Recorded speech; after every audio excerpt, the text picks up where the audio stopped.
11th class के सभी विद्यार्थियों का स्वागत है। आज हम एसए टू जो आपका अक्टूबर माह में हुआ है उसकी आंसर की लेके हाजिर हैं। तो इससे पहले कि हम शुरू करें, आप सभी से रिक्वेस्ट है कि आप अपने इस चैनल को सब्सक्राइब अवश्य कर लें ताकि इस तरह की जो भी लेटेस्ट अपडेट होंगी वो आपको समय समय पे मिलती रहेंगी। तो आइए शुरू करते हैं। तो सबसे पहला प्रश्न है, मध्यकालीन यूरोपीय समाज कितने वर्गों में विभाजित था, या कहें कितने भागों में विभाजित था। तो उस समय मध्यकाल में यूरोप लगभग 3 भागों में विभाजित था। अगला प्रश्न, फ्यूड किस भाषा का शब्द है। फ्यूड, इससे एक शब्द बना था, बड़ा शब्द, उसका नाम था फ्यूडलिज्म, और फ्यूडलिज्म का मतलब था सामंतवाद। ठीक है, तो यहाँ प्रश्न है फ्यूड किस भाषा का शब्द है। तो फ्यूड भाषा का शब्द किस भाषा का है, जर्मनी का, और इसका 3। अगला प्रश्न, निम्नलिखित में से किस देश में सामंतवाद का सर्वप्रथम उदय हुआ था। तो सामंतवाद का सबसे पहले उदय हुआ बच्चों फ्रांस के अंदर। अगला प्रश्न है, द प्रिंस का लेखक कौन था। द प्रिंस का लेखक जो था निकोलो मैकियावली जो थे वो इसके लेखक थे। अगला प्रश्न है, मार्टिन लूथर किस देश का निवासी था। मार्टिन लूथर से आपको बच्चों एक चीज़ याद तुरंत आनी चाहिए, जिसको प्रोटेस्टेंटवाद आंदोलन भी कहा गया था, और वो आंदोलन शुरू हुआ था आपका जर्मनी के अंदर।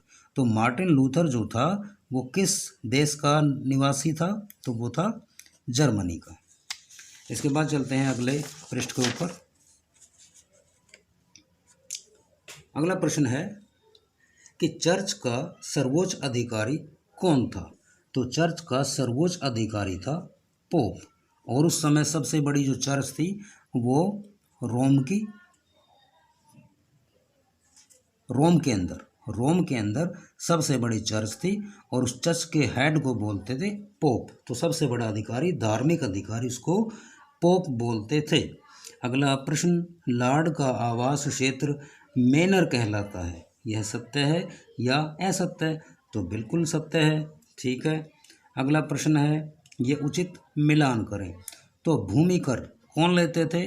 तो भूमि कर लेते थे पादरी लोग। चर्च कैसा टैक्स लेते थे। तो चर्च जो टैक्स लेते थे वो टीथ यानी कि धार्मिक कर लेते थे। उसके बाद सामंत का संबंध किससे है बच्चों। तो सामंत का संबंध जो है सीधा सीधा उसकी जागीर से है। बड़ी बड़ी जागीरों के मालिक होते थे कौन, सामंत। उसके बाद शार्लेमन, ये कौन थे। तो शार्लेमन का संबंध एक शासक से है जिसने फ्रैंकिश साम्राज्य की नींव भी रखी थी। तो शार्लेमन का संबंध है फ्रांस से। कौन सी साम्राज्य की नींव रखी थी, फ्रैंकिश साम्राज्य की नींव रखी थी।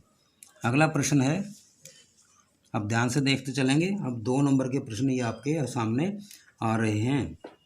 पुनर्जागरण का आरंभ किस देश से हुआ। पुनर्जागरण तो किस देश से हुआ, वो देश का नाम है इटली। यहाँ फ्लोरेंस जैसे नगर थे और वहाँ से इसका पुनर्जागरण का आरंभ हुआ, जिसको कि इंग्लिश में बोलते हैं रेनेसां। इसके बाद पोप कौन था। तो पोप एक बड़ा धार्मिक अधिकारी था। कौन था, धार्मिक अधिकारी। और इसका संबंध किस देश से था, जो आरंभ में मध्यकाल में यदि आप जिक्र करें तो इटली, और इटली की राजधानी थी क्या, रोम। तो रोम से संबंध था किसका, इस पोप का। और पोप कौन था, एक बड़ा धार्मिक अधिकारी। और कौन से धर्म से संबंधित है, तो ये संबंधित है आपके ईसाई धर्म से। इसके बाद सामंतवाद की 2 हानियाँ बताएं। तो सामंतवाद की हानियाँ बच्चों आपको वैसे भी मतलब याद होगा कि सामंतवाद के अंदर क्या होता है, शक्तियों का केंद्रीकरण होता है। यानी कि एक जो सामंत होता है वही न्याय प्रक्रिया करता है, वही शासन को संभालने की प्रक्रिया करता है, वही कर का निर्धारण करता है। तो इस तरह से सबसे पहली बात क्या होती है कि इसमें किसानों का और गरीबों का शोषण होता है। नंबर 2, धन का असमान वितरण होता है और समय समय पे लगातार किसानों के विद्रोह वो होते रहते हैं। तो इस तरह से सामंतवाद की ये हानियां हैं या सामंतवाद की डिसएडवांटेजेस हैं। अगला प्रश्न है कि मानवतावाद से आपका क्या अभिप्राय है, यानी कि मानवतावाद आप किसको कहेंगे, यानी कि मानवतावादी दृष्टिकोण के अंदर आप मानेंगे तो किसे मानेंगे। तो इसका आंसर हम ऐसे दे सकते हैं कि मानवतावाद इस शब्द का जो शाब्दिक अर्थ है उसका अर्थ है उन्नत ज्ञान, यानी कि मध्यकाल में केवल धार्मिक ज्ञान को ही ज्ञान माना जाता था, जबकि मानवतावाद का मतलब है उन्नत ज्ञान, यानी कि केवल धार्मिक शिक्षण ही नहीं सीखना चाहिए बल्कि नई नई संस्कृतियों को हमें आत्मसात करना चाहिए। और इस तरह से जो हमें ज्ञान मिलता है हम उसे मानवतावादी ज्ञान या मानवतावादी नज़रिया कहेंगे। और इसमें हम हर दृष्टिकोण को अपनाते चलेंगे जो समय के साथ परिवर्तित और समय के साथ जो लाभान्वित करता है। इसके बाद प्रश्न है कि सामंतवाद की विशेषता बताओ, यानी कि जैसे अभी थोड़ी देर पहले सामंतवाद का हमने क्या देखा था, उसकी त्रुटियां, उसकी हानियां।